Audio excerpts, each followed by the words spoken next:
what other identities do you have, self-identities, that affect your family and your relationships, and how does they... I'm a disabled veteran. I had what they call an 1151. I had a surgery at a VA hospital that left me with gangrene for a year. So you were what for a year? I had gangrene in my belly for a year. I was rotting inside, and they kept sending me back saying, "There's nothing wrong with you." Oh, And you just want painkillers. I said, "No, I want to be able to take a shit." So it was. I survived. I survived through the help of Carol putting me on her insurance plan.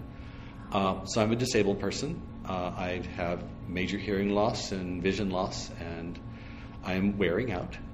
But I really ran a fantastic life. So I'm wearing out faster than most. Oh well. How is your identity as a disabled veteran and the experiences that you've had affect and intersect with your relationships and your family? God, I'm glad you asked that question. So many people don't. People don't refer my sexuality to my disability and say how that changed things. Well, Missy, sitting over here, me, was a receptive anal sex person. Literally had sex with thousands of men. Literally just lay on the cot in the bathhouse with a bottle of poppers saying, "Just use the hole, honey, I'm happy." I lost, and I taught anal sex, I taught fisting, receptive anal sex up until 1999 when I got sick. There was nobody else on the road besides me at that time between 79 and 99 except one guy who was called the Ass Master. So there were two people in the nation running around the nation, driving around cars and going anywhere. I go anywhere. Gay bar, dyke, collective book house, wherever. To do your education. To do my education. Carol followed me in that pattern from 1989, 1990 to 1999 as we went as a team. There was nobody else out there doing that. Carol and I broke that trail in the United States. Yeah. But then when I got sick and they finally did the surgery, they took my rectum and they took my descending colon.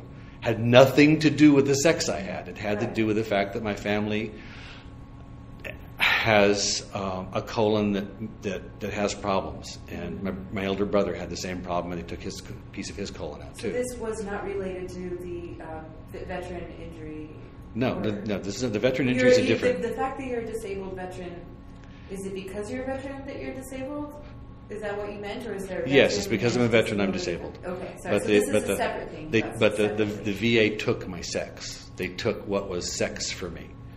Having a phallus or a tongue or a finger or a toy inside me, and this is true for some people who are not identified as putative male, too. Not everybody, not the majority, but a minority of people. That was taken from me. How I came was removed.